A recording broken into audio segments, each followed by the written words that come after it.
बहनों के भाइयों का साथ मुबारक हो, भाइयों की कलाई को बहनों का प्यार मुबारक हो। रहे ये सुख हमेशा आपके जीवन में। आप सभी को राखी का पावन त्योहार मुबारक हो। भाई बहन के पवित्र त्योहार रक्षाबंधन की सभी को बहुत बहुत शुभकामनाएं। आज मैं आप लोगों को इस त्योहार से जुड़ी कुछ रोचक बातें बताऊंगी।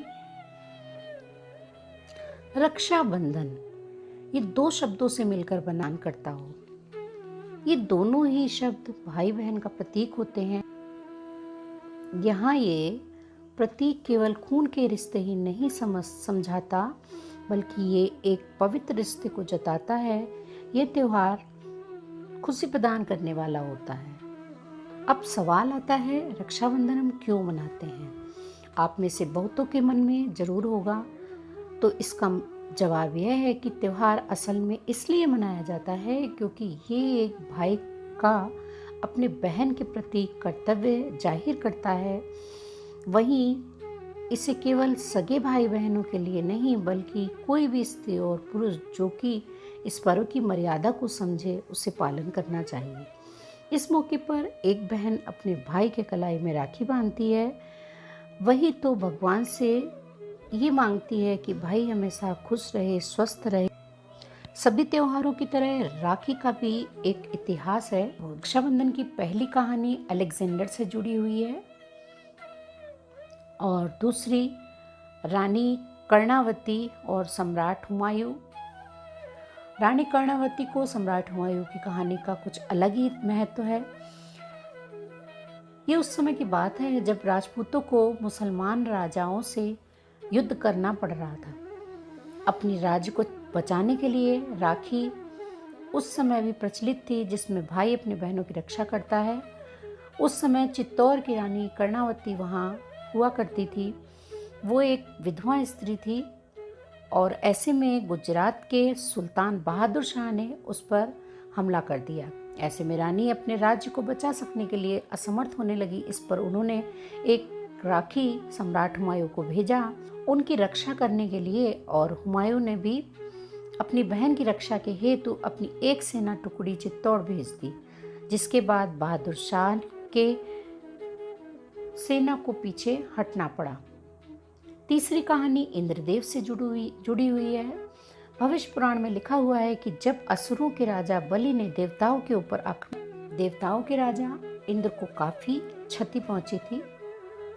इस अवस्था को देखकर इंद्र की पत्नी सची से रहा नहीं गया और विष्णु जी के करीब गई। इसका समाधान प्राप्त करने के लिए जब प्रभु विष्णु ने एक धागा सची को प्रदान किया और कहा कि वो इस धागे को जाकर अपने पति की कलाई पर बांध दे, और जब उन्होंने ऐसा किया तब इंद्र के हाथों राजा बलि की पराजय हुई। इसलिए पुराने समय में युद्ध में जाने से पूर्व राजा और उनके सैनिकों के हाथों में उनकी पत्नी और बहनें राखी बांधा करती। चौथी कहानी माता लक्ष्मी और राजा बलि की है। असुर सम्राट बलि एक बहुत ही बड़ा भक्त था। असुर सम्राट भगवान विष्णु का बलि की इतनी ज्यादा भक्ति से प्रसन्न होकर विष्णु जी ने बलि के राज्य की रक्षा करने के लिए बलि के राज्य की रक्षा स्वयं शुरू कर दी। ऐसे में माता लक्ष्मी इस चीज से परेशान होने लगी क्योंकि विष्णु जी अब और बैकुंठ पर नहीं रहते थे।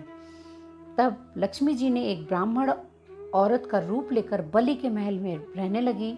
वहीं बाद में उन्होंने बलि के हाथों में राखी बांधी थी और बदले में उनसे कुछ देने को कहा था। तब बलि को ये नहीं पता था कि वो औरत कौन है, इसलिए उन्होंने उससे कुछ मांगने का अवसर दे दिया। इस पर माता ने बलि से विष्णु जी को उनके हाथ वापस वैकुंठ लौट जाने का आग्रह किया। बलि ने पहले ही देने का वादा कर दिया था, इसलिए उन्होंने भगवान विष्णु को वापस। पांचवी कहानी द्रौपदी और कृष्ण से जुड़ी हुई है। भगवान कृष्ण को द्रौपदी की इस कार्य से करने के लिए लॉर्ड कृष्ण को दुष्ट राजा शिशुपाल का वध करना पड़ा था। इस युद्ध के दौरान कृष्ण जी की अंगूठी में गहरी चोट आई थी, जिसे देखकर द्रौपदी ने अपने वस्त्र का उपयोग कर उसके खून को बहने से रोक दिया था। भगवान कृष्ण को द्रौपदी की इस कार्य से काफ़ी प्रसन्नता हुई और उन्होंने उसके साथ एक भाई बहन का रिश्ता निभाया था।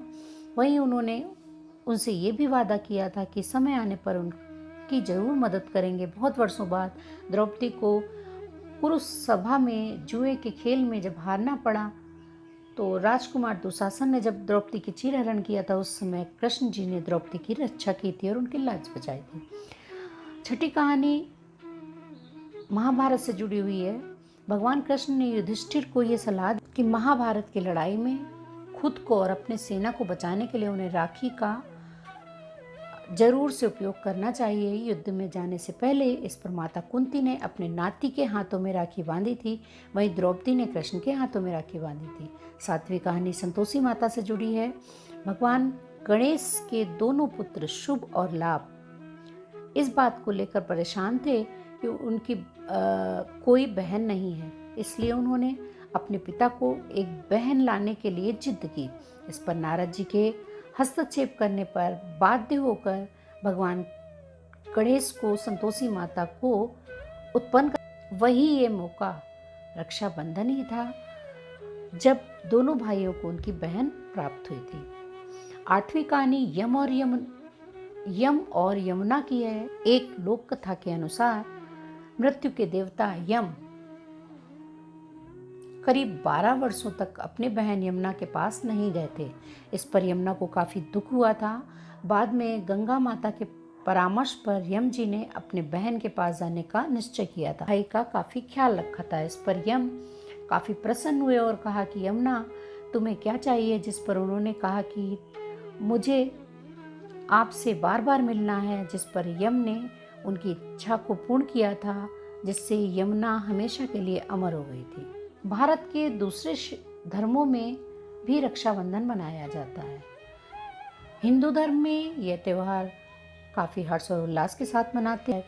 इसके अलावा भी दूसरे देशों में भी इसे मनाया जाता है, जैसे नेपाल, पाकिस्तान, मॉरिशस धर्म में उनके जैन पंडित भक्तों को पवित्र धागा बांधा जाता है।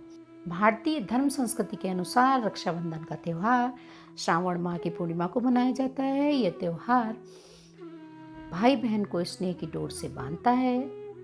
इस दिन बहन अपने भाई के मस्तक पर टीका लगाती है और रक्षा का बंधन बांधती है, जिसे राखी कहते हैं।